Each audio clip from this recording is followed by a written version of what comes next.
I'm now joined by Dr. Roy Spencer. Dr. Spencer, thank you so much for your time. First, can you tell us a little bit about your temperature measurements? There are 5 main ones around the world. What makes yours special and what have you found?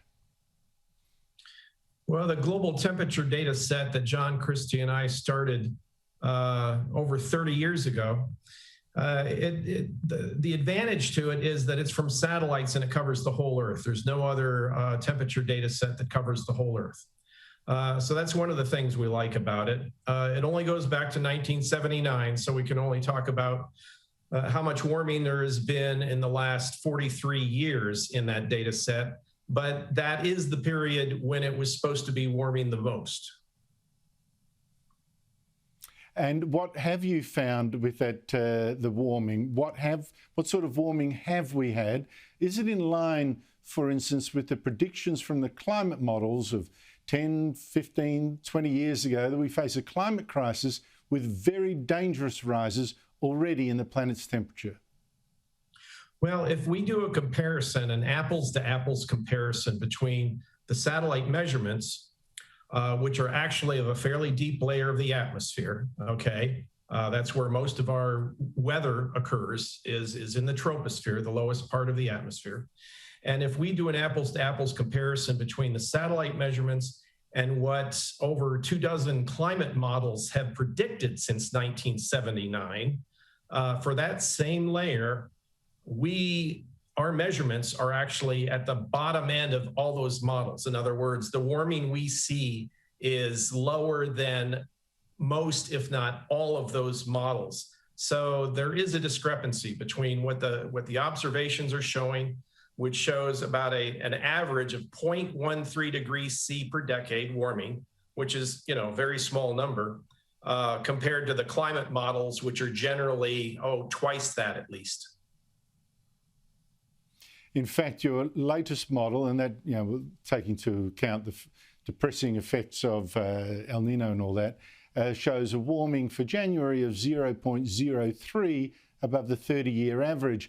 But your kind of measurements have been upsetting to people that want us to believe there's a climate emergency happening, climate crisis, existential. And Google has now demonetized your site, claiming it makes unreliable and harmful claims. Which claims have they told you are unreliable and harmful? Well, they're not specific about what claims. They're basically, it says what their website tells me is that all of my whole website basically is unreliable and harmful claims, which is ironic because when Google announced late last year that they were going to start demonetizing climate skeptic websites, they talked about websites that promoted that it was a hoax, which I never say, that there's no warming occurring, which I never say, that there is warming occurring, or that say that the warming isn't partly due to humans. And I do say, I think the warming we have measured, which isn't very strong, is probably at least 50% due to humans. I can't prove that. It's just the theory, the global warming theory of increasing CO2, that it's entirely possible that that's the case. So I don't know why they decided to do this. I think they have a bunch of liberal arts majors that just heard that the scientists don't like the answers we get, and therefore we're deniers, right? Let me tease out exactly that, because I find this amazing, but also very sinister. So the people who run Google, who aren't climate scientists, have punished your website, and you are a scientist, one of the leading climate scientists in the world, measuring the world's temperature. They've punished your site without saying exactly why, what you've done wrong, claiming you are unreliable and harmful. Because, it seems to me, simply because your data indicates the planet isn't warming as much as alarmists have said. Have I got it right there? Yes, you've got it exactly right. If people like myself don't buy into the narrative that global warming is not only occurring, but it's, you know, it's going on at a catastrophic rate and we have to do something about it, blah, blah, blah. You know, if you don't go along with that narrative, you get thrown under the bus. But this is crazy. Now, I've heard you say, look, the money's neither here nor there to you, right? That's one issue. Put the money aside. I'm talking more about the principle where the social media giants can attack scientists because the results of their science doesn't fit the global warming alarmist cause that activists want to push.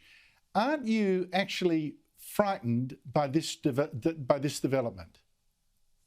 Well, quite honestly, no, because they didn't come right out, you know, publicly and say that Dr. Spencer is spreading, you know, nonsense.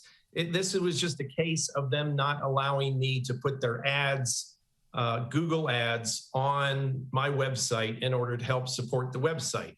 You know, there wasn't any big announcement or anything, because if they had gone public with attacks, I would defend myself. But all this was just, you know, not allowing me to make any money off of the website, which is fine. You know, I don't mind supporting it myself.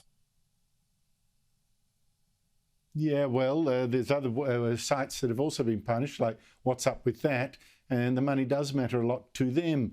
Well, I'm glad you're feeling sanguine about this, but I actually worry that this is the start of something more, because the social media giants have been flexing their muscles in stifling certain debate, and I think they're going to get very busy on this one. But Roy Spencer, I've followed your work for many, many years. I admire your courage. I admire your clarity of thought. Thank you so much for your time. Thank you, Andrew.